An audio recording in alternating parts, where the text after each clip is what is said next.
Azul fell-awen deg umaṭṭaf uzegḍuf, d amaṭṭaf i d-yettaken dɣa timuɣliwin iwakken-nni ad d-nini d acu nettxemmim, d acu tiktiwin-nneɣ, amek tga tudert-nneɣ, u d acu nessaram, d iɣeblan deg wadeg nettɛic. C'est tout simplement une tribune d'expression libre et bien entendu simple, qui n'a aucune ambition et qui juste me permet de dire haut, le plus haut possible ce que je pense tout bas, à l'intérieur de moi et ce que je constate aussi autour de moi. Donc, je suis un enseignant et bien entendu, le domaine dont je pourrais parler le plus, c'est l'enseignement. غنعلم وبسمكتي واس المال يعدانا كاكي كرا بوس هنايا يمكن شي جوست بار مونك دو مويان توالي ما كيسقارن الثورة من الشعب وإلى الشعب. Dans la réalité, donc nous n'avons pas beaucoup de moyens, alors c'est toujours en retard, mais c'est toujours bon de faire savoir nos opinions vis-à-vis justement de ce noble métier. L'enseignant mesquin. الشيخ, c'est le parent pauvre de la fonction publique. Le cheikh est un individu, pendant longtemps, ce n'était que des hommes, et de plus en plus maintenant, est un domaine qui se féminise, ou plutôt qui est rejoint par la gente féminine, et ce n'est pas fortuit. D'ailleurs, ici déjà, dans ce constat, ça relève beaucoup d'interrogations. Pourquoi l'enseignement est plutôt refusé par les hommes, si ce n'est par contrainte?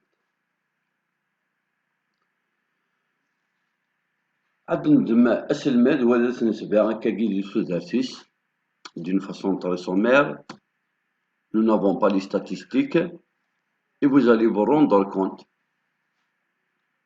que Cheikh est victime de son propre statut et bien sûr de toute cette structure qui est organisée autour de lui.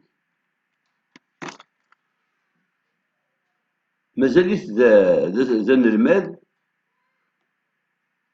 يتولي الشيخ أميك تيدير اسمي يلا ديك غرباز أمشطوح يتولي الشيخيس أميك تيديرن يسا تمغلي غير الشيخيس يتولي c'était des enseignants pas trop qualifiés par rapport au diplôme, mais qui ont appris dans le tas et qui sont devenus de véritables professionnels de la classe. وتنتفض التاشين ذي سوزر سنتمتين, c'est des gens qui vivent à l'intérieur de la société. ما قرض الشيخ أما دي السوق أما يروح على الخلا أما دي الجماس ودا استقرار هاد الشيخ موت السندارة.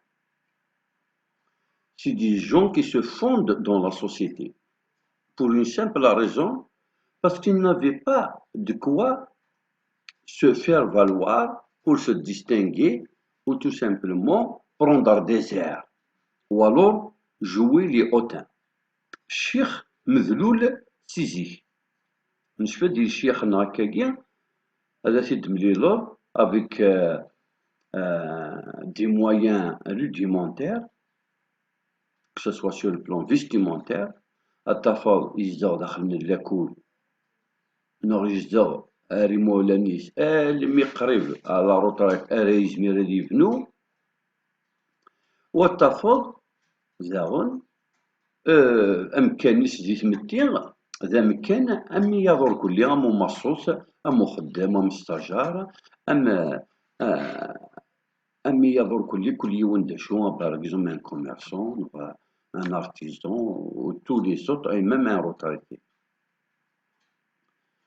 الشيخ سو قسمي تشفيرن كينيا il n'a plus cette parce qu'il a perdu il n'a plus ce statut particulier qu'on retrouve dans les livres par exemple comme chez Firaoun ce lettré qu'on consulte et auprès de qui on demande conseil الشيخ نلاكل ويسارع مكانكي تشاورنت الغاشي وطلب ناس العقل د المعقول على خاطر يسن الشيخ ديون يسدهو ينرش يتاوى ذا سيلفي لو بيروكي الكوين يلان داخل بذليس دغا أما كان il est le gardien pendant la journée des enfants des autres. ماشي د لافوطيس ناخذ لافوطيس هو كاع لو كان غادي نكشم دي تا نكشم دي السيرتيتا خاطر غادي نهضر في لو مانيوال سكولير غادي نهضر في لي بروغرام غادي نهضر في est-ce que réellement l'enseignant décide de ce qu'il fait il ne fait qu'appliquer à la lettre ce qu'on lui demande de faire تاقي تمثال النظام اما انا الشيخ امشي توالين دي تمتي توالين تما كني ديون يتاسن الرش إيه أن المد وقبل أد يفغ يساد ديجا تاموغلي في الشيخ ce métier misérable qui n'est exercé que par des gens أين حافن سطول دونيت نسن qui vont vivre simplement, modestement toute leur vie et même et surtout après leur mise en retraite. Vraiment, c'est un domaine, c'est un métier un peu redouté, un peu fui par les futures générations. من تاكي كان مازال يدان المال. خاصو لما يخدم القحريشاكيا من القرايه ودي يفغ ذا سلماد il avance en marche arrière. C'est-à-dire, c'est un métier qui est devenu, on ne l'aime plus. Pourquoi? Parce qu'il ne permet plus l'émancipation, l'épanouissement financièrement, culturellement, intellectuellement. ويجي فطس نسبات يغفلان يكتاشي justement وسلماد ذي سوزارسيس je parle de la vie professionnelle من بعد qu'il y a des répercussions sur sa vie familiale sur sa vie privée etc bien sûr اسما راه يخشم ونلماد كي يكفن القرايه وديك الشم ذي سوزرس نتمعيش لا في بروفيسيونيل وغادي يبدو غادي يديبوزي لي دوموند finalement, même si c'est très misérable comme condition professionnelle, mais ce n'est pas facile pour devenir enseignant. Plus facile pour les femmes, pour des raisons, mais de façon globalement, c'est très difficile de devenir enseignant. Watafog, les 2, 3, 4, 5, 6, 7, 8, peut-être 10 ans.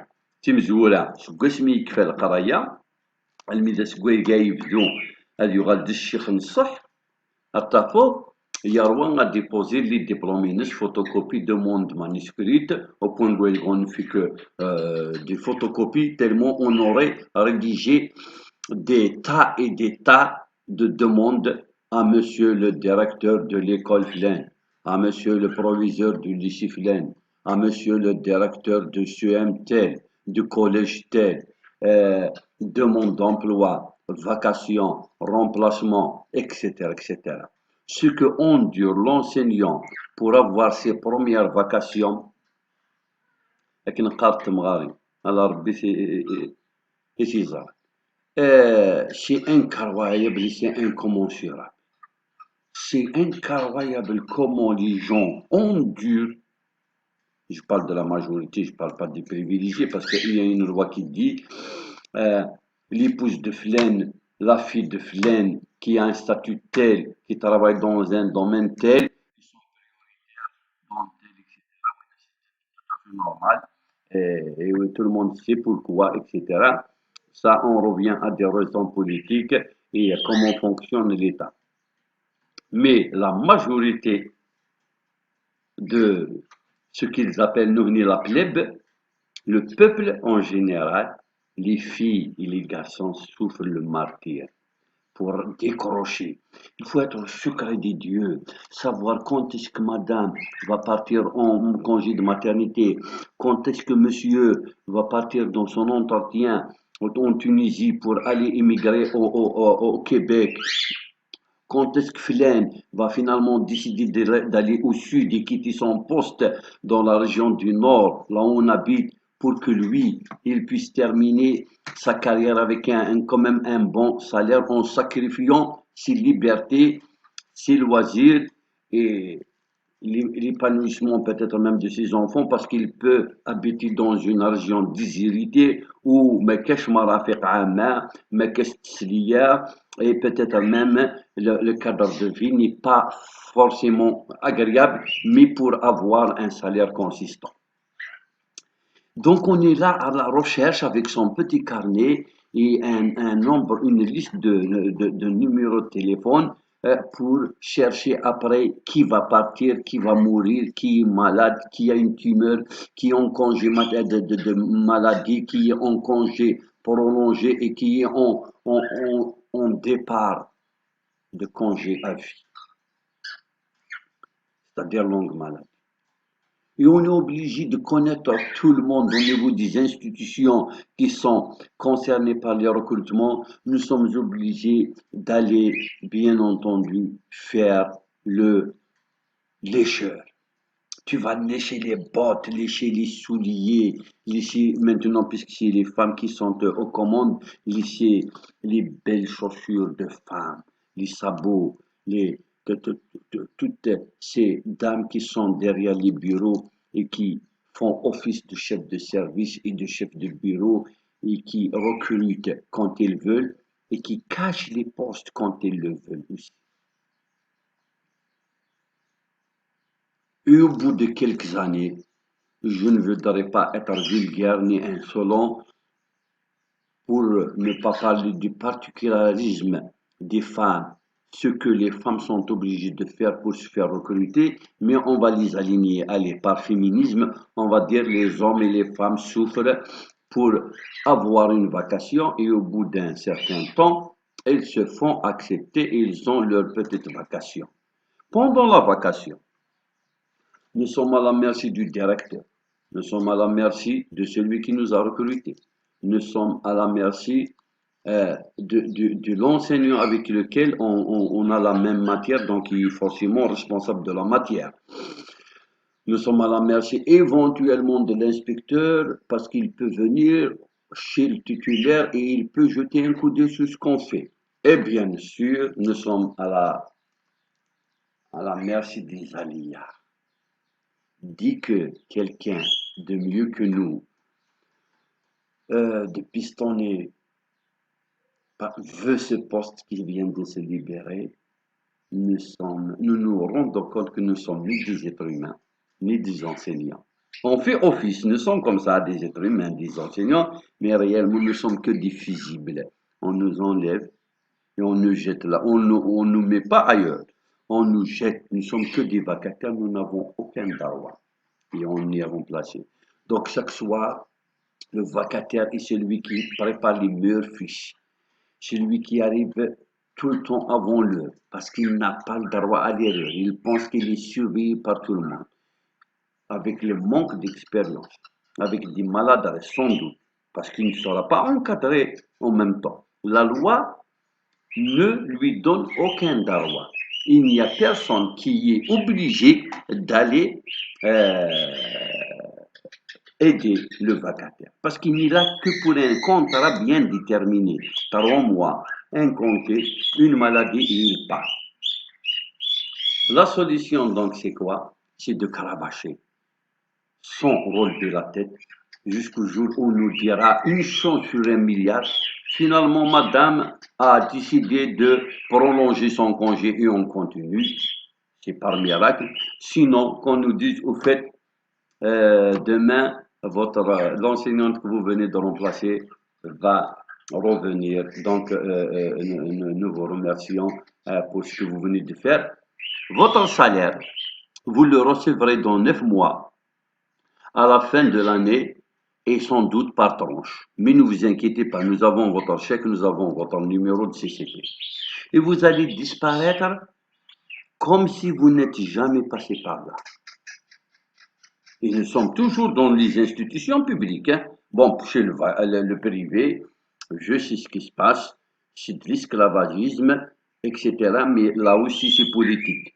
Sinon, on nous condamnera pour avoir critiqué les écoles privées qui appartiennent, vous savez tous, à qui, et vous savez tous avec quelle bénédiction ces écoles privées se sont proliférées autant, avec une aussi grande vitesse, et qui ont beaucoup d'élèves chez eux.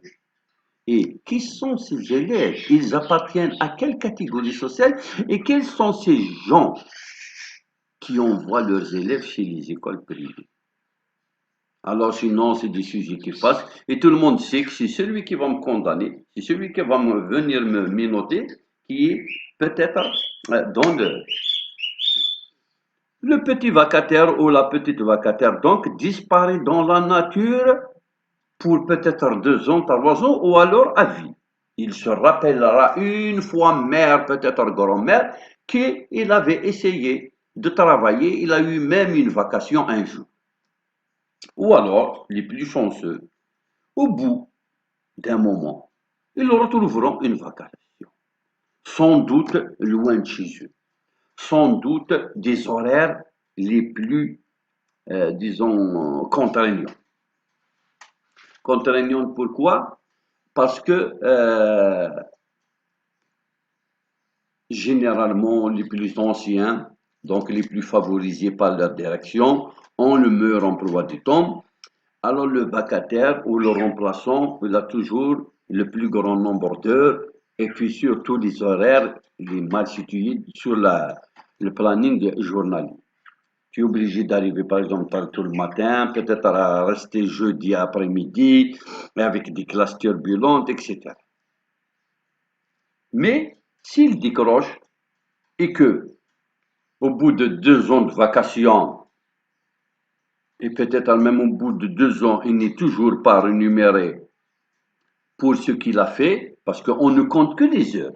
Tu n'as pas le droit d'être malade, tu n'as pas le droit d'avoir un accident au cours de route, et surtout, tu n'as pas le droit d'aller faire tes examens. Tu arrêtes tout.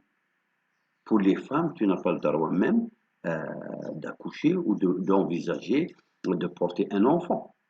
Parce que la vacation ou le contrat, tu es là pour un certain nombre d'heures, tu dois être là à chaque fois.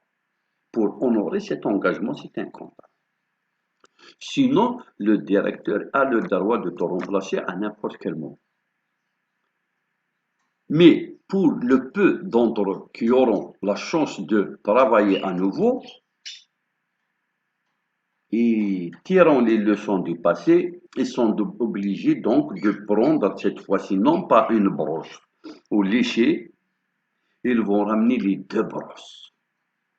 Ils vont essayer même d'apprendre à brosser avec les pieds comme s'ils auront 4 brosses. Le directeur, le surveillant général, l'inspecteur et le responsable de la matière.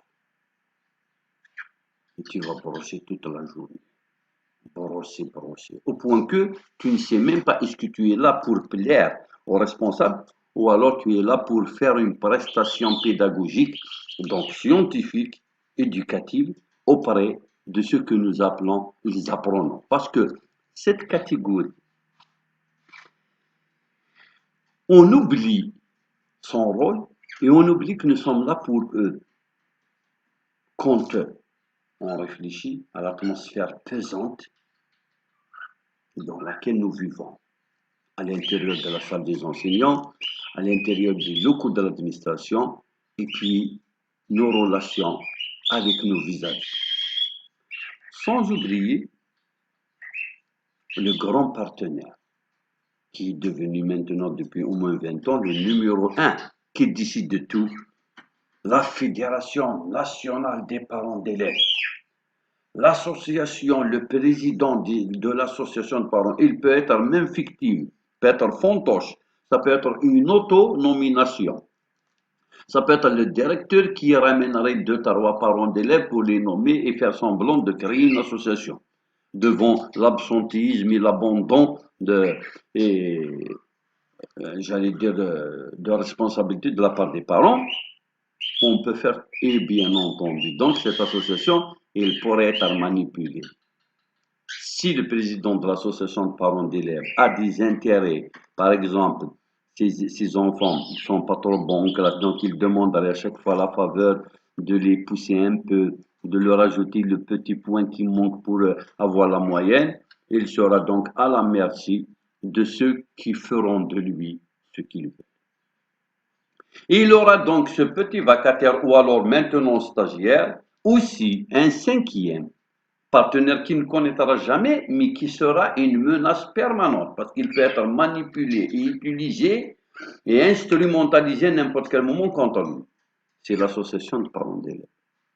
Et voilà donc l'état d'esprit dans lequel l'enseignant travaillera pendant 2 3 années avant qu'il soit, disons, stagiarisé, titularisé ou alors qu'il recevra la visite d'un inspecteur.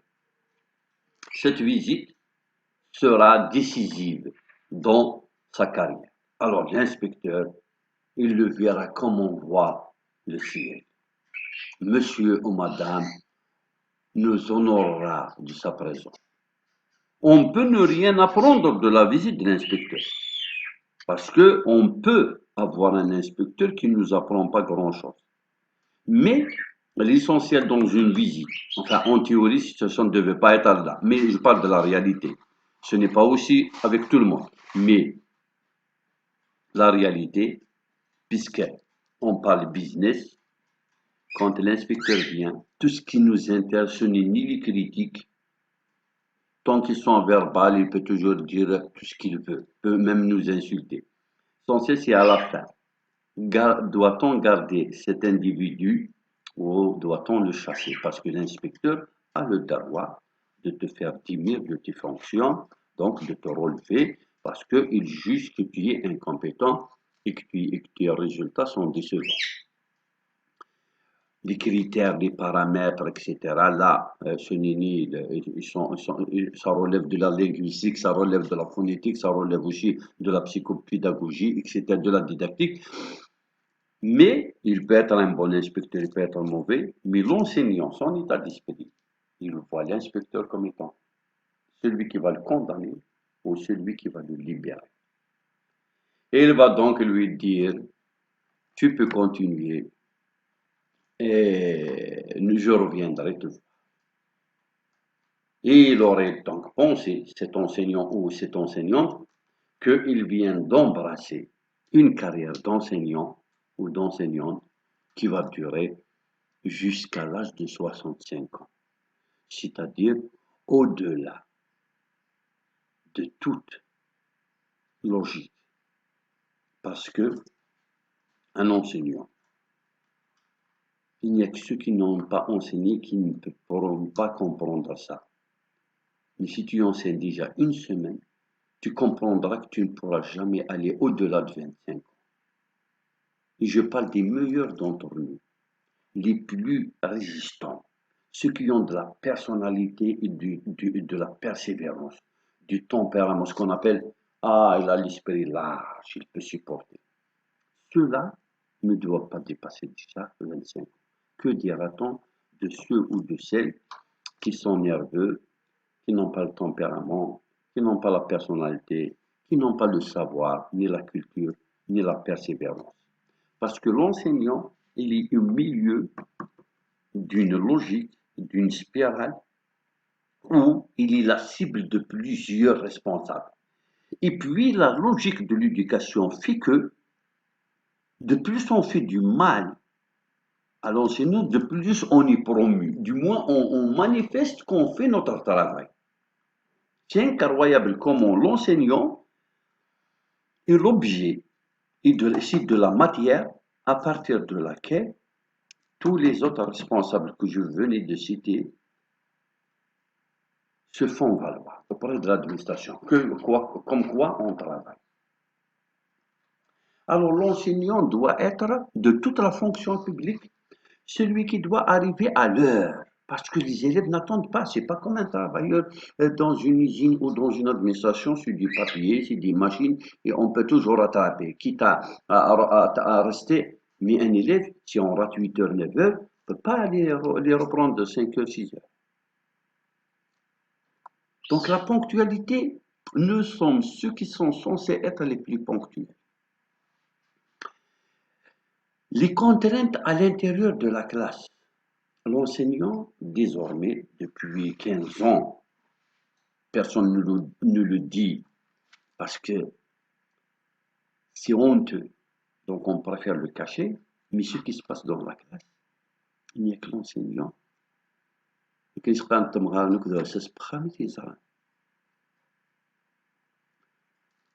Euh, les élèves sont insolents.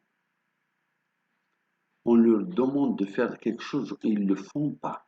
Je ne parle pas de l'exception, parce que dans une classe, il y a en définitive, dans la quasi-majorité des cas quand même, 3 groupes. Pour un bon observateur, tu finiras par déceler ces 3 groupes. Difficilement dans certaines classes, mais assez facile dans d'autres. Surtout chez les premières années, les plus jeunes, donc les plus spontanés.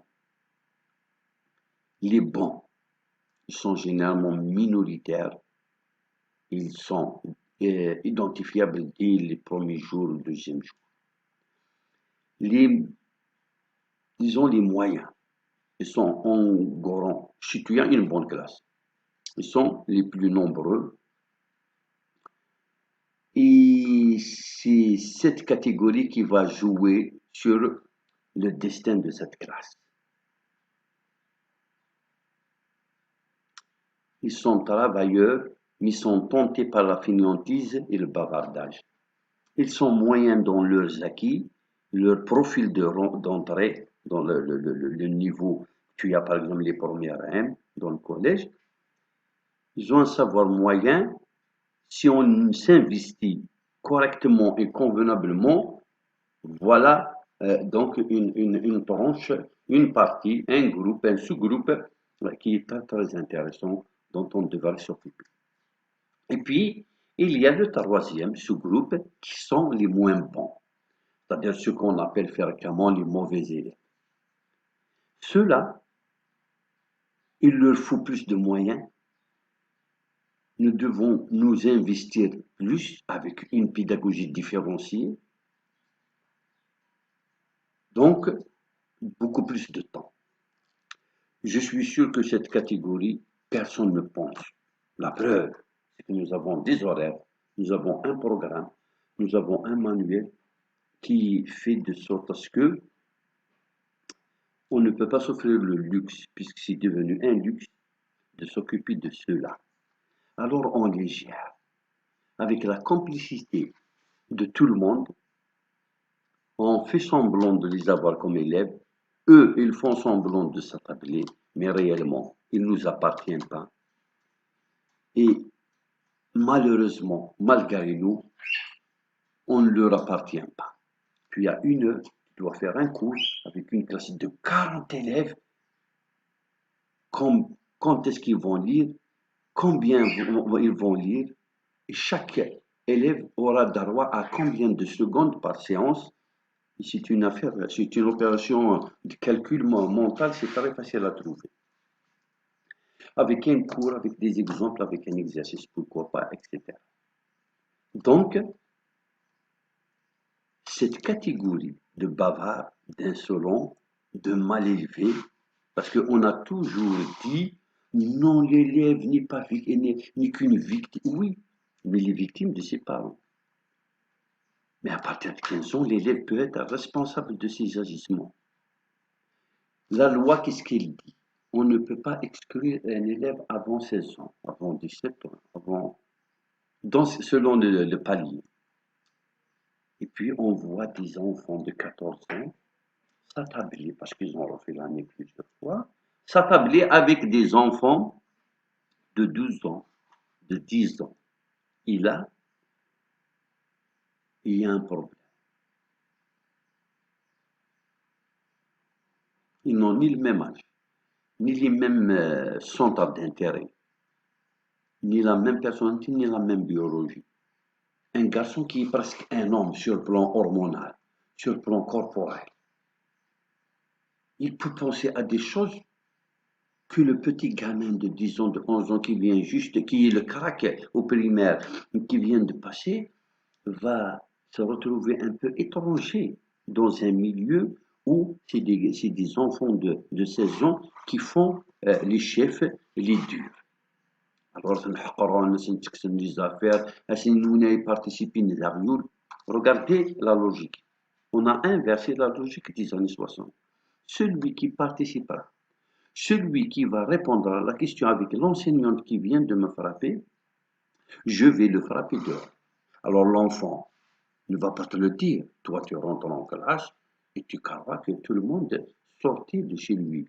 Or que au cours de la route, c'est-à-dire pendant le trajet, beaucoup de choses se sont produites. Il y a eu des menaces, des harcèlements, peut-être même des agressions verbales, c'est sûr, même physiques. Donc l'élève, même s'il est sorti de chez sa maman avec une intention de venir euh, travailler, donc d'assiduité, il arrivera avec une autre mentalité. Parce qu'au cours de route, il a été contacté, donc menacé par le caïd, qui peut être un quatrième qui peut être un troisième. Aujourd'hui aussi, nous avons des portables, ils traînent un peu partout, on les sent, les gens jouent à la tablette.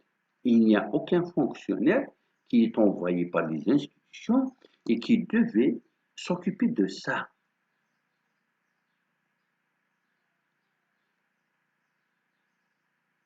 Donc, on se retrouve dans une classe où le caïd, généralement le plus fort et le plus âgé, fait la loi. Tu vas dire, il se tait parce que l'enseignant, il peut pas le convoquer, il peut, etc., etc.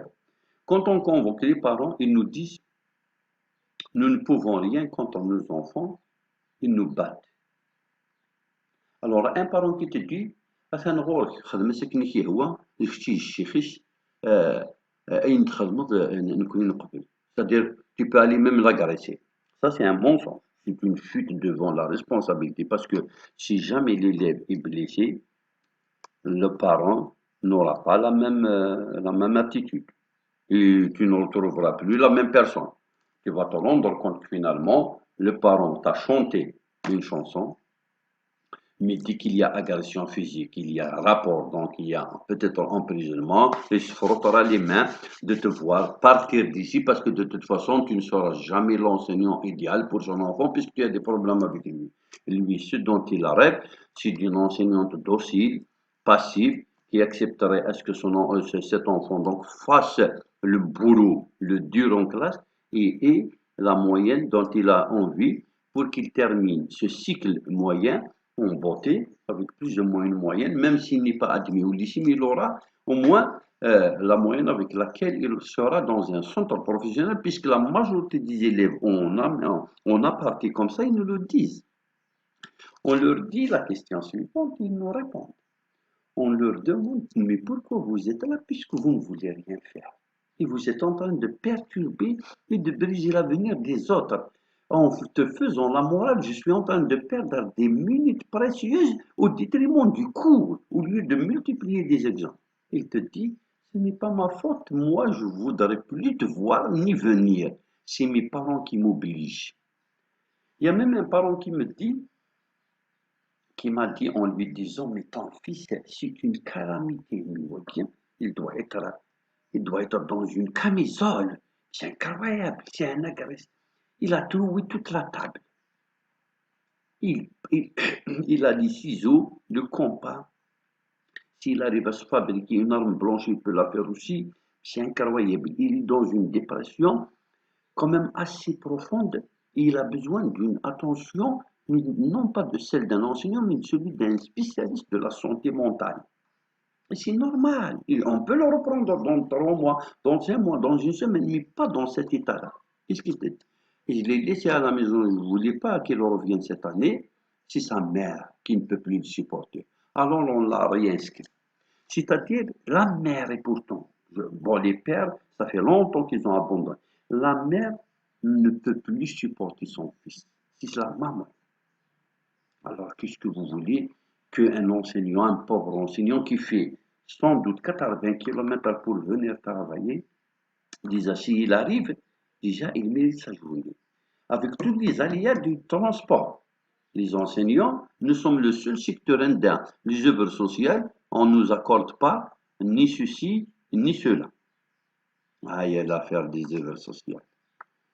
Combien de personnes, de responsables qui sont passés par là et qui ont volé, détourné au détriment de l'enseignant.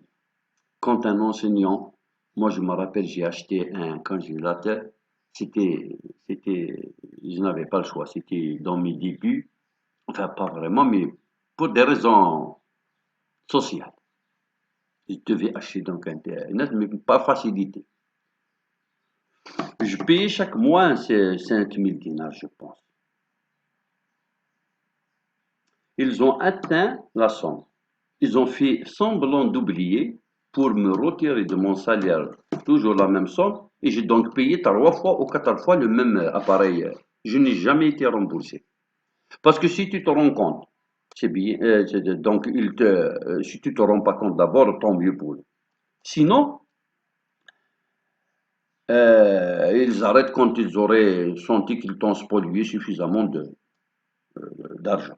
Mais si tu te rends compte, ah oui, d'accord, on a oublié. Dans ce cas-là, tu nous remplis la fiche, tu nous fais une demande, on va faire un recours au niveau de la banque pour que tu sois remboursé. Et les enseignants, chacun où est-ce qu'il est perché, un instituteur de bled, un pauvre malheureux qui souffre moralement, familialement, peut-être il a des problèmes incommensurables, etc. Il ne peut pas s'imaginer à descendre la bureaucratie, vous savez comment fonctionnent les institutions, il préfère laisser tomber. Mais tu perds 2 3 millions, c'est-à-dire, j'ai acheté un petit frigidaire blanc, c'est à peine. Et j'ai payé un congélateur pour boucherie ou pour magasin supérieur. Et je connais jusqu'à présent, il vit encore celui qui était chargé de l'achat. J'espère qu'un jour, peut-être, je citerai son nom. Ou alors sous d'autres cieux, comme ça, personne ne viendra nous tuer pour 200 dinars. Donc, l'enseignant vit un peu dans cette atmosphère.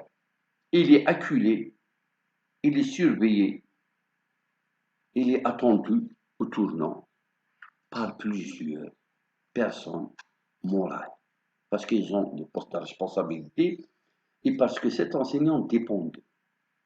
L'un lui établit sa fiche de paie, l'autre lui établit sa prime de rendement, l'autre lui établit un rapport d'inspection et l'enseignant responsable de la matière, ce n'est pas bien ce que tu fais, tu n'es pas en train de suivre le programme, ce sujet n'est pas adéquat, j'ai entendu que tu parlais en kabyle en classe alors que tu es censé enseigner dans ta langue d'enseignement.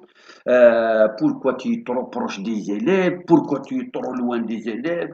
Pourquoi tu parles à ceux-là et non pas à celle-ci? Pourquoi? Comment c'est pas une façon d'accueillir les parents d'élèves? Pourquoi tu leur promets trop? Pourquoi tu es froid? Etc., etc. C'est quoi ce tablier? Mais tu as un livre déchiré.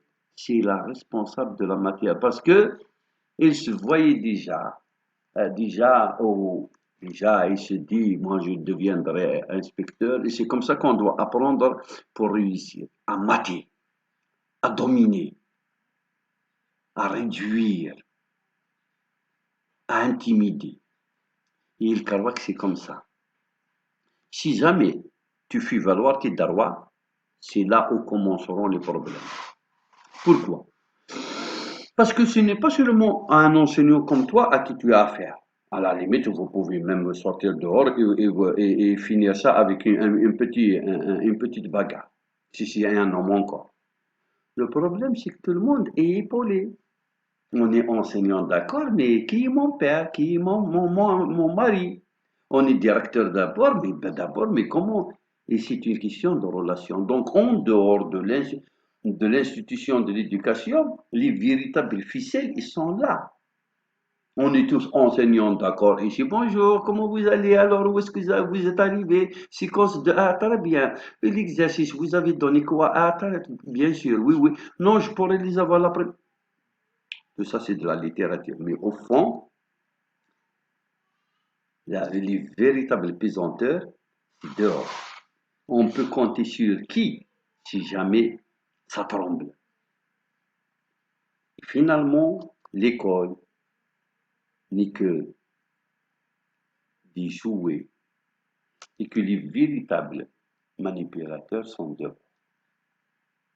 Je n'ai aucun pouvoir si je n'ai personne sur qui compter en dehors de l'institution. Et pourtant, normalement, l'enseignement, c'est d'abord avant tout ce que tu dis une fois que tu es sur l'estrade, pendant l'horaire euh, prévu à tes apprenants.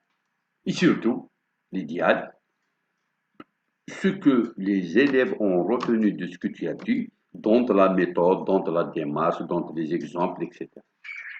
Et c'est pour ça qu'on est à l'école, c'est pour apprendre. Et si l'élève n'apprend rien, tu peux être n'importe qui. Tu peux avoir tous les diplômes, mais tu y es négatif parce que infructueux. Malheureusement, la réalité, ce n'est pas ça. La réalité, les enjeux sont dans les restaurants, les cafés, dans les grands rendez-vous. Là, on décide du sort de tel et de la dissension ou l'ascension de tel ou de tel. Pendant toute sa carrière, il aura à voir et à subir.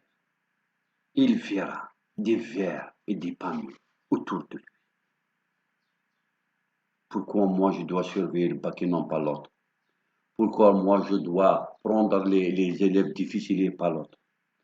Alors s'il n'y a pas de cantine dans l'établissement, ou s'il n'y a pas d'eau, ou si la salle des enseignants est exiguë, tu te retrouves dans la loge avec les agents de sécurité, ou peut-être dehors. Si l'école n'a pas de préau, donc tu es exposé aux aléas. Et puis, si l'école ou l'établissement scolaire est mal situé, tu es à la merci de, des gens, des bienfaiteurs qui auront bien envie de te prendre avec eux en partant. Parce que le CM est très très mal situé. Un jour, une institutrice est montée au village, là où il a enseigné, pour parler du logement de fonction et du droit d'accès. Parce que l'enseignant n'a pas le droit au logement de fonction, en théorie. Et je ne sais pas pourquoi. Il n'a pas le droit. D'ailleurs, dans les logements de fonction, dans cette sphère géographique, c'est peut-être la seule sphère géographique où on retrouve ça. Il y a jusqu'à présent des gens qui n'ont rien à voir avec l'éducation, mais qui sont dans les logements de fonction qui dépendent de la mairie. C'est peut-être pour ça que on leur a attribué, pour des raisons politiques généralement, sécuritaires, pour la nécessité de service, pour l'importance du poste qu'il occupe, pour la proximité, etc. Eh bien, on donne à un fonctionnaire de la mairie, on donne à quelqu'un de la santé, on donne même à quelqu'un de la sûreté.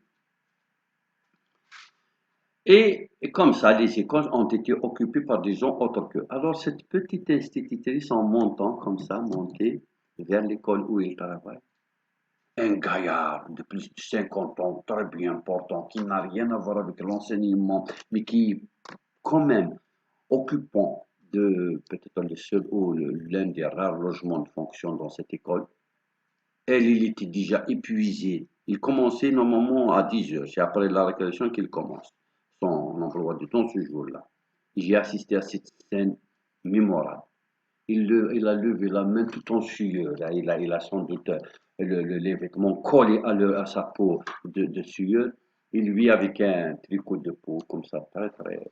Il venait de se réveiller avec une tasse de café sur le balcon. Il regardait les élèves jouer parce que c'était pendant la récréation. Et c'était une image qui résumait tout, avec bien sûr le regard bienveillant du directeur qui lui a dit le bonjour le premier, tous les enseignants, je ne sais pas qui ce qu'il est, mais il occupait un logement dans une école primaire.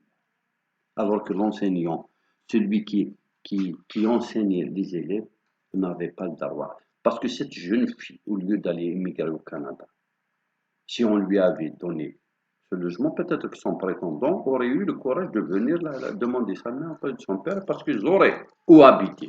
La majorité des couples, c'est quand ils sauront qu'ils se retrouveront à la merci des locataires. Il n'y a pas un enseignant qui n'a pas loué pendant 10 ans. Alors, un enseignant qui loue, c'est pratiquement 60% de sa personnalité, de ses principes, de ses valeurs qui partent. Parce qu'il n'y a pas plus douloureux, moi je l'ai vécu à mes dépens, il n'y a pas plus douloureux dans un pays comme celui-là.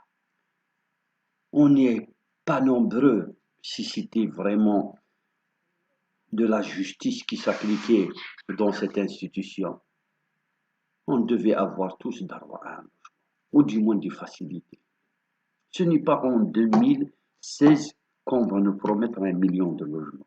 C'est une erreur, c'est du populisme ici, très très en retard. Et d'ailleurs, on n'a pas atteint ce million. C'est pendant les années 70 qu'on aurait dû faire ça. On a squatté tout, au point que certains ont eu 5 ou 6 et d'autres rien. Et donc l'enseignant, un couple d'enseignants locataires, alors que là où ils travaillent, il y a 2 3 logements qui ferment. Donc, ça c'est par rapport à... J'ai rencontré aussi, pour parler maintenant de l'essentiel, le côté pécunier. Un jour, j'ai rencontré un vieux enseignant. Parce que dans l'enseignement, on part pas en retraite en bonne santé. Si une fois on nous a pressés, qu'on nous lâche, parce qu'on ne tarde pas. Jamais quelqu'un sort en retraite en étant en bonne santé. Parce que c'est un métier très très pénible. Bon, il ne sera jamais classé comme métier pénible parce que sinon, ils ont peur qu'on demanderait des augmentations de salaire, mais la réalité, c'est celle-là. On est dans un métier pénible. Chez Carva, c'est un enseignant. Bon, je ne vais pas citer la ville. Le supermarché est là où il a ramené un fardeau de limonade. Un fardeau comme ça, avec les limonades d'un litre et demi. Apparemment, il a trouvé une affaire. C'était moins cher, ou alors une promotion. Il a mis sur l'épaule, lui, il a traversé la ville. Une ville où il n'y a pas de moyens de transport parce que les bonnets, les grands, les bourgeois de cette ville, la Sada, voilà, l'oligarchie de cette ville, a interdit à ce qu'il y ait un transport, sinon si les gens se font transporter dans des bus, ils n'auront pas à marcher à pied, donc les commerces ne travailleront pas. C'est aussi mercantiliste que ça. Donc, il a donc traversé à pied la ville comme beaucoup, qu'ils soient handicapés, avec une charge, sinon tu loues. Il y a des taxis, mais location, toujours prévu pour eux, des gens qui ont les moyens. C'est-à-dire l'oligarchie ne pense qu'à elle. Et je lui ai dit bonjour, bonjour, j'étais, on va dire, son inspecteur. Je l'aime cacher, un fardeau comme ça de limonade. Il m'a dit, ah, j'ai trouvé une promotion. Une promotion et tu vas faire 2 kilomètres avec ce fardeau qui a presque le même poids que toi. Un petit bonhomme Un bel homme comme ça, mais très très vieux. Enfin, il est devenu vieux avec les problèmes de la vie et les problèmes des élèves et sans doute des responsables. Il est épuisé par le poids du quotidien avec un fardeau sur l'épaule. Ma combien tu l'as acheté? J'ai fait les calculs quand il m'avait dit le prix à l'époque. Il a donc gagné à peu près 50 dinars. Et chiffre, pour 50 dinars, tu as fait 1,5 km de trajet pour aller jusqu'à transport. Ensuite, du transport, pour ne pas dire le village, etc., la commune, il n'est même pas dans sa commune de résidence. Tout ça pour ça. Vous voyez à peu près l'état de l'enseignant ou de l'institut, parce que celui-là, c'est un institut. Eh bien, c'est la même chose pour tout le monde. Chacun à son niveau. Il y a bien sûr ceux qui travaillent à deux, un couple d'enseignants moins, ils ressentent moins le poids du quotidien. Il y a ceux, surtout celles qui sont là, enseignantes. Généralement, c'est celles qui pleurent le plus, c'est celles qui critiquent le plus et qui se plaignent le plus. Dont les maris sont des entrepreneurs, sont dont la belle-mère est une moudjahide, etc. Donc, c'est des gens, des enseignants qui ont quand même, qui va aider, contribuer à remplir le petit vide-nid du fin du mois. Mais sinon, le vrai enseignant, surtout s'il a une femme au foyer ou une femme qui ne travaille pas.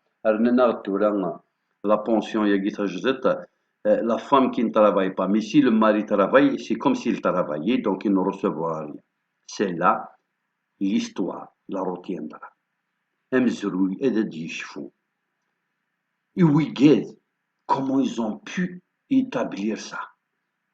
De quelle logique ils sont partis et quelle est leur arrière-pensée, la raison qui les a poussés à ajouter cette loi, cette énormité, cette absurdité, cette injustice qui n'a pas de limite. Une femme, s'il est chômeuse, diplômée, qui a la carte de l'année, qui leur remplit toutes les conditions. Mais si son mari travaille, il ne recevra pas cette pension.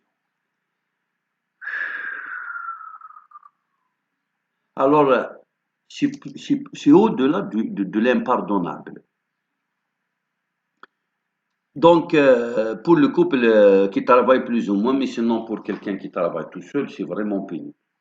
Et une fois il est parti en retraite, il se rendra compte qu'il n'a fait que la sourde oreille devant les maladies qui se sont accumulées au cours de toute cette carrière. Quand il est resté debout, quand il avait tendu la main pour écrire la date et la leçon au tableau, quand il s'est donné la peine, même un peu trop ce qu'il en faut, parce qu'il aime son métier, il aime ses élèves, à prendre le soin d'écrire soigneusement les lettres et pour embellir le tableau, pour attirer plus l'enfant et l'encourager à soigner son écriture. Il se rendra compte que quand il est resté sur sa faim, parce que les horaires s'enchaînent, maintenant, pour des raisons soi-disant le Covid, on travaille d'affilée, y compris midi, 1 heure, soi-disant pour gagner 1 heure le soir, pour rentrer tôt. Au lieu de 5 heures, on sort à 4 heures. Donc, quand on commence à travailler à 10 heures, par exemple, c'est jusqu'à 3 heures. Donc, on ne déjeune pas. Quelqu'un qui a la tension, quelqu'un qui a le diabète, quelqu'un qui a je ne sais pas. On a besoin de s'alimenter, on n'a pas le temps. Toutes ces heures dans les salles d'attente pour attendre le transport. Les enseignants, ce sont qui a souffert le plus des aléas des transports. D'ailleurs, dans les fourgons, la majorité, c'est le personnel de l'éducation de toutes sortes. Et puis, quand on nous demande le dossier, on est amputé de quelques mois, on est obligé de souffrir, de courir par-ci par-là pour remplir, alors que normalement, il y a une administration qui nous suit avec une loupe. Vous êtes censé savoir où est-ce qu'on a travaillé. Normalement, c'est un logiciel. On a eu un examen récemment de promotion, Moukawin, SS, etc. Il n'y a pas un enseignant qui n'a pas eu des erreurs dans son état de service. Pourquoi? Il n'y a pas eu une administration qui suit son personnel. Comment tu vas m'amputer de 85 ans, au point que personnellement j'ai été empêché, délibérément sans doute, de passer cet examen. Et quand, par hasard, pendant ta fonction, tu vis dans un logement de fonction comme moi, tu seras considéré comme étant un intrus. Parce que le directeur va se dire, mais qu'est-ce qu'il fait là? C'est ma place. Alors il te dira qu'il te surveille. Et quand il fait un rapport sur toi auprès de l'APC, il fait un calcul électoraliste d'intérêt. Parce que c'est un élu, il doit régler le problème en sa faveur pour ne pas avoir ni les médias, ni la sûreté. Il préfère donner raison au directeur. Parce que le directeur, d'ici demain, on peut lui renvoyer la balle. C'est une personne morale. Ce n'est pas comme l'occupant d'un logement qui peut ne pas travailler sur place, va travailler dans un autre établissement, donc à la limite, il peut ne pas assumer, et puis c'est pas évident qu'il soit acquis. On préfère avoir acheté les services d'un directeur parce que lui aussi, il pourra d'ici demain faire les éloges de l'élu ou du maire. Et tu vas te retrouver finalement, tu es le dindon de la face. Et pourtant, l'enseignant, il fut un temps où il a été considéré comme étant le semeur du savoir. Nous connaissons par celui qui est péjoratif, بائعين الحروف.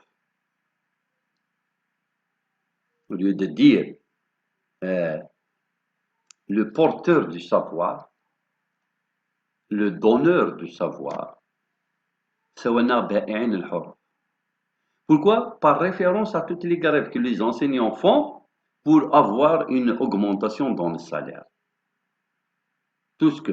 Et nous sommes le seul secteur où notre fiche de paye a été rendue publique et fausse fiche de paye. Parce qu'ils ont pris le plus ancien des enseignants, avec le plus grand, le maximum comme échelon, et celui qui a une femme au foyer et qui a 13 enfants. Ils ont donc additionné le salaire, la prime, les allocations et les indemnités. C'est en même temps un handicapé, donc ils n'avaient même pas l'ERG, et ils ont donc obtenu 80 000 dinars.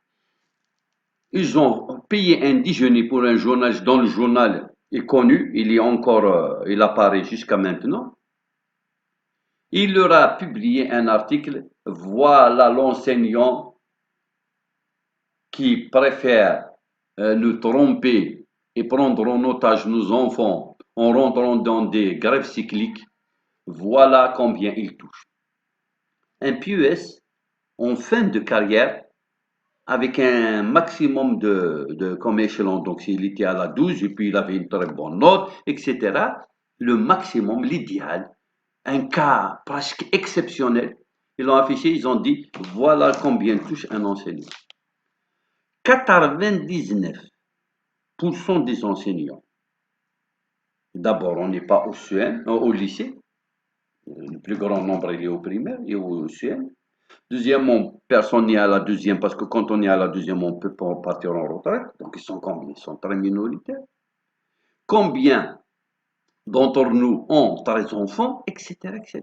Et combien sont handicapés? Donc, ils n'ont pas l'ERG.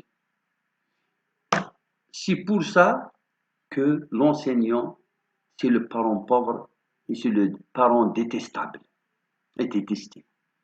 Ils ne veulent pas de nous comme si ils n'ont plus besoin de nous. Et la réponse, elle est facile à trouver. Parce que c'est vrai, cette constatation. On nous refuse, même quand on parle dans les institutions. Tous les secteurs ont des prestations de services, la santé, médecine du travail, l'administration, où ils peuvent se plaindre. Nous sommes vu avec un œil avec mépris et, comment dirais-je, et des valorisations. Quand on frappe à la porte d'un bureau au niveau de l'académie, enfin chacun dans son, pour demander quoi que ce soit. On sent qu'on est en plus. On sent que le fonctionnaire est débordé de travail. Est-ce qu'ils nous font sentir ça? Est-ce qu'ils sont vraiment débordés, donc pourquoi ils ne demandent pas d'autres employés? Ou alors, est-ce qu'ils font semblant pour nous faire détester l'idée même d'aller nous plaindre auprès d'eux? Parce que je ne sais pas comment l'expliquer autrement. Je me rappelle euh, des, je vais revenir pour mieux terminer, aux premières phrases de cette vidéo, quand je parlais du vacataire qui demandait du travail. Nous sommes le seul secteur où, pour, pour déposer son dossier, il faudrait inscrire à 2 heures du matin. Heureusement, enfin, donc je me rappelle, c'était le mois de carême et c'était sur plusieurs années, hein. Ça fait maintenant 20 ans. C'est juste parce qu'il n'y a pas d'examen. S'il y aurait d'ici demain un examen, ça va être la même chose, peut-être pire. Je me rappelais, j'avais inscrit plusieurs personnes parce que je louais à côté. Donc, j'étais plus ou moins disponible. Et c'était le mois de carême, à 2 heures du matin. Tu peux venir inscrire la personne pour qu'elle puisse arriver du bled à 8 h, 9 h. Il va faire la chaîne jusqu'à 5 h du soir. Les pompiers ont évacué plusieurs personnes dans un état comateux, dans un état de santé plutôt grave. Ils les ont évacués vers l'hôpital parce qu'il y a eu entassement, parce qu'on faisait la chaîne, la queue, pour déposer le dossier. Juste pour déposer le dossier. Il y avait des centaines de milliers de candidats. D'où est-ce que sont sortis tous ces, pas bacheliers, tous ces licenciés, master 1, master 2, doctorants, pour enseigner في الابتدائي ب ج ح ت خلد c'est une va à l'école, Selma va à l'école. Il y a quelqu'un qui a dit, ces jours-ci, je ne sais pas cette Selma, est-ce qu'il est devenu mère, non devenu femme, non, il a immigré. Depuis quand que Selma va à l'école? Pour faire ça, pour 32 000 dinars, tu risques ta vie. Et pourtant, nous sommes à quelques heures de la capitale, hein. Ce n'est pas à bord du Mokhtar qu'on appelle cette. Ce n'est pas les réfugiés afghans sur la frontière albanaise, je ne sais quelle porte de l'Europe. C'est des Algériens licenciés, instruits, qui sont restés à la maison trop longtemps pour vouloir du travail, qui se sont fait agresser avec la baïonnette parce qu'ils n'ont pas respecté la queue, parce qu'ils étaient trop nombreux. Ils savent que s'ils respectent la queue, il y a toujours des passes d'arroi. Ils n'auront jamais à déposer leur dossier. Et maintenant que c'est le tour de la carte bleue, on nous a miroité une pension, 13 000 dinars. Si tu parles pour établir une carte bleue, ils te disent non, ce n'est pas du tout pendant 6 jours-ci. Vous nous laissez tranquille au moins un mois. On va s'occuper d'abord de ceux qui ont la carte bleue et qui vont bénéficier de cette pension. Toi, tu sais que tu n'auras pas cette chance. Mais au moins tu auras la carte bleue. Et bien, dans ce service, tout le personnel est mobilisé tellement ils sont nombreux, le monde. Ou alors, ils veulent se foutre de nous.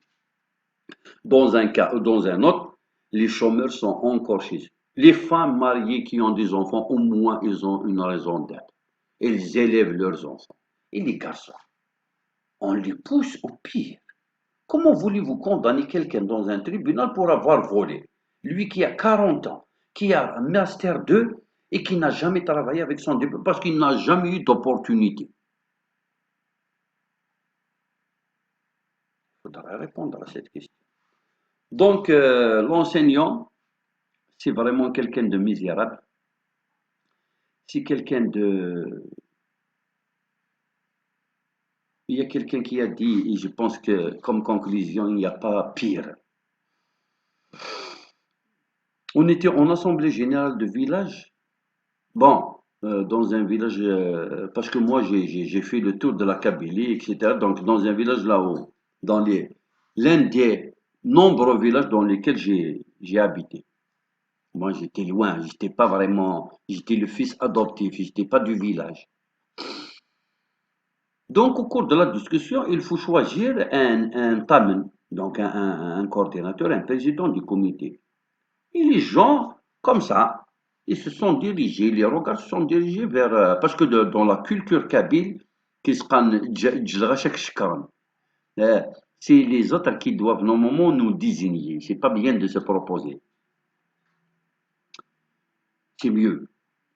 Donc tous les regards se sont dirigés vers un ancien instituteur, humble, simple, savant, vieux, retraité, disponible, il livre du village, il a enseigné tout le monde, etc. Donc c'est plutôt l'homme idéal pour certains. Et un retraité de la Sonelgaz s'est insurgé. Lui aussi, il est décédé ces jours-ci. Il a dit non, il ne faut jamais mettre un instituteur dans un poste aussi important. Oh, pourquoi? On lui a demandé des explications. Comment? Quelle est cette étude? Il leur a dit quelque chose de vrai. Qu'un enseignant ou une personne, s'il enseigne un certain nombre d'années, surtout quand il est au primaire ou alors il est avec la petite enfance ou les gens quand même qui ne sont pas adultes. Donc tu peux aller jusqu'au collège. Jusqu'à un certain nombre d'années, il commencera qu'ils se rendent compte ou pas à devenir comme eux. C'est-à-dire comme ceux avec qui ils travaillent, donc les enfants. Puisque nous travaillons, nos collègues, ce sont nos enfants. Puisqu'on est en classe avec eux toute la journée. Et on finit par devenir enfant dans nos modes de pensée, dans notre sensibilité, dans nos centres d'intérêt. On est influencé par l'enfant au point que on s'imprègne, consciemment ou inconsciemment. Il a convaincu tout le monde que le petit instituteur, qui pourtant donnait l'image d'un homme idéal pour prendre la responsabilité, les destinées d'un village. Et c'est vrai qu'il avait toutes ces facultés. Mais dans les neurosciences, dans la psychologie, on a prouvé aussi qu'à force de vivre le vacarme, le bruit, le chahut, à force de hurler tout le temps parce que tu ne peux pas maîtriser une quarantaine d'élèves, surtout que maintenant on n'a pas le droit ni de frapper, ni de reprocher, ni de punir. L'élève n'a plus peur de nous parce qu'ils savent, pour un petit bout de rien du tout, même si tu fais le geste, sous ce un rapport d'un médecin et tu es exclu. On est surveillé, stigmatisé. Attention, ne frappez pas les élèves. Et les élèves ont trouvé l'aubaine de faire ce qu'ils veulent. Comme l'éducation, bien, laisse à désirer. Les parents, c'est la débandade. Un père soulard, une femme, une mère qui abandonne ses enfants, qui oublie qu'il les a mis au monde. Comment voulez-vous, vous, en tant qu'enseignant, de vous transformer en éducateur, en pédagogue, en enseignant, en tata? Les plus petits, tu es obligé de faire la nourrice, etc. au même moment, pour des erreurs bien précises. Tu ne termines pas le cours. En 60 minutes, le collègue te frappe à la porte. C'est mon tour. Français, maths, physique, arabe, histoire géo.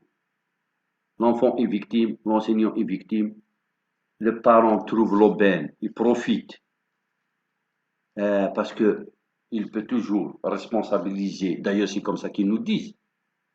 Si c'est bien, si c'est nous, si c'est mauvais, c'est l'enseignant. Jamais quelqu'un a dit c'est grâce à ces enseignants que ma fille ou mon fils sont devenus médecins, ingénieurs, médecins. Et quand tu sors dans la rue pour protester, pour dire que l'enseignant devient un malade, Un malade ambulant qui ne sait pas qu'il est malade au bout de 30 ans d'exercice. On te frappe. Quand tu leur dis, vous classez ce métier parmi les métiers à risque, les métiers dont les répercussions sur le plan mental sont désastreuses. On te cogne dessus. Et qui te cogne dessus? C'est quelqu'un de la sûreté qu'on envoie. Et quelqu'un de la sûreté, je lui pose la question. Puisque tu viens me cogner dessus, ton enseignant, peut-être même j'étais ton enseignant. Soi-disant trouble à l'ordre public. D'accord, j'arrête la circulation parce que on est nombreux, il y a beaucoup de protestations, on doit marcher vers je ne sais quelle direction pour nous. Est-ce que c'est normal que des enseignants fassent des cours de soutien? Dans cette sphère géographique, nous sommes les seuls à autoriser tacitement, légalement, mais l'essentiel, de façon, dans un État jacobin, tout le monde sait ce que fait ceux qui sont censés être en train d'enfreindre la loi. Donc, quand vous voulez prendre quelqu'un, ramener quelqu'un, vous savez où le trouver. Des enseignants ouvrent des garages, ouvrent des institutions publiques pour faire des cours de soutien. Alors que c'est illégal et c'est anti-pédagogique, c'est anti-scientifique, c'est anti-tout. Anti-tout. Et c'est une façon de se faire de l'argent pour généralement les pires d'entre nous. Parce que on a maintenant, on s'est lamenté sur notre champ, mais nous devons aussi nous critiquer. Et il y a des enseignants qui ne pensent qu'à l'argent. Sauf des cas, quand quelqu'un n'arrive pas à subvenir à ses besoins, etc., il est obligé de faire. Mais, d'accord, c'est une source de financement pour pouvoir faire face à des soins, à des dépenses, etc., une location trop chère. Mais, en définitive, tu es en train d'apprendre à l'élève que ça ne sert à rien d'étudier à l'école, surtout quand ce sont tes élèves. C'est grave. Et puis à la limite, l'enseignant, c'est un individu comme tous les autres. Il a ses défauts et ses qualités. Mais l'État qui autorise l'ouverture de plus en plus importante et qui s'impose de ces salles de classe. Tous les parents payent pour leurs enfants et par rapport à ce qu'on dépense, par rapport au temps de distraction, de loisirs, au lieu de dormir, de se reposer, de s'asseoir avec sa grand-mère, de voir les garçons comme lui, l'enfant fait des cours même pendant le week-end. On va transformer l'enfant en quoi? Demain, dans 20 ans, cet enfant deviendra homme. On obtiendra quel type de citoyen? Quand il va se rappeler que, en plus de ce qu'il lui fait à l'école, donc sans doute il ne fait rien, le même enseignant va l'avoir dans la classe, même le week-end. Et son parent travaille sans doute même 10 heures sub pour pouvoir payer ses cours. C'est illégal, ces cours de soutien, et pourtant tout le monde ferme les yeux. Mais quand l'enseignant descend dans la rue pour demander un darwa légitime, tout le monde s'abat contre lui. Il est en train de prendre en otage nos élèves. Elle est en train de saboter l'école. Il demande plus alors qu'il est bien payé. L'enseignant ne fait rien, il a beaucoup de vacances. Venez exercer le métier d'enseignant, vous allez voir ce que vous allez faire pendant le week-end. L'enseignant perd le meilleur moment de la journée et il le consacre à ses élèves, surtout quand c'est une femme. Et surtout quand c'est une femme, une ménagère, qui a des enfants, qui a un mari qui doit préparer un monde. De 18h jusqu'à 21h, un bon enseignant prépare la leçon de demain. Qu'il est ce fonctionnaire de son Sonatrach, de son Elgaz, de Naftal, de son Elec, de l'Enel, je ne sais quelle entreprise où on gagne beaucoup d'argent et on a une très bonne retraite et on a un bon rappel, qui consacre pour son entreprise cette tranche horaire qui est la meilleure et la plus importante pour un père de famille. Personne. Et puis, comme me contente d'un simple exemple, je sais que ça n'a jamais attiré votre attention parce que vous n'êtes pas. Alors la pression qu'on subit, etc. J'ai rencontré un jour quelqu'un qui m'a pris en stop.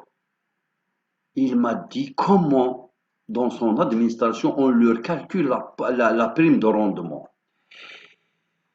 Nous connaissons d'abord 5 minutes, surtout si tu es un syndicaliste, si tu es un homme qui a des opinions, donc le mouchouche. Parce que c'est comme ça qu'on nous appelle, les syndicalistes, ils appellent هذيك نتاع البلبلة. C'est toi-même qui vas décider, presque, implicitement. C'est-à-dire, tu fais semblant de, moi je fais semblant de ne pas. Tu établis toi-même le plan d'action annuel en septembre, en début d'année, et automatiquement tu vas déclarer que ce que tu peux réaliser et tu as déjà 100%. Donc tu as une prime très consistante, c'est 15-20 fois plus que la nôtre, et puis surtout avec des avantages, et c'est toi-même qui vas faire le bar. Par exemple, chez Sonelgas, on va prendre, tu vas réaliser l'électrification d'un réseau, enfin d'une certaine. Tu vas déclarer une distance. Tu vas dire, nous, dans mon service, nous allons réaliser 3 km. Tu vas déclarer 3 km. Tu vas les faire parce que toi, avec l'expérience et l'équipement, le personnel, etc., tu sais très bien que si vous travaillez 2 heures par jour, vous allez réaliser l'équivalent. Donc, au bout de l'année, vous aurez atteint. Si vous atteignez ça, et on nous dit comme ça en aparté qu'ils atteignent toujours ça au bout d'à peine de 3 mois. C'est-à-dire, c'est pas. Alors que la prime est calculée sur 12 mois. Nous, la prime, chaque mois, si tu es absent, tu es amputé. Si tu es mal, tu es amputé. Si tu es arrivé en retard, on te demande et on te fait la faveur. Tu remplaces l'heure, tu récupères et on ferme les yeux. Pourquoi? Parce que le directeur ne pense pas à l'élève, ne pense pas à comment les cours se déroulent, ne pense pas à l'enseignant, alors là c'est le dernier de ses soucis, ne pense pas à tout cela, il pense aux parents d'élèves, comme ça. Le directeur, il a peur du parent d'élève, parce que l'État a fait du parent d'élève celui qui est le seul à avoir le droit d'allumer les pneus. Et si les parents d'élèves ferment le portail, là, pareil, tout le monde est là, y compris le directeur de l'éducation, et l'enseignant est là, spectateur de ce destin. Il se lamente sur son sort. C'est quand même malheureux. Mais on résiste. D'ailleurs, on dit que le porteur de sa voix est toujours mal habillé. C'est le comme ça. Ça a été un plaisir à souffrir.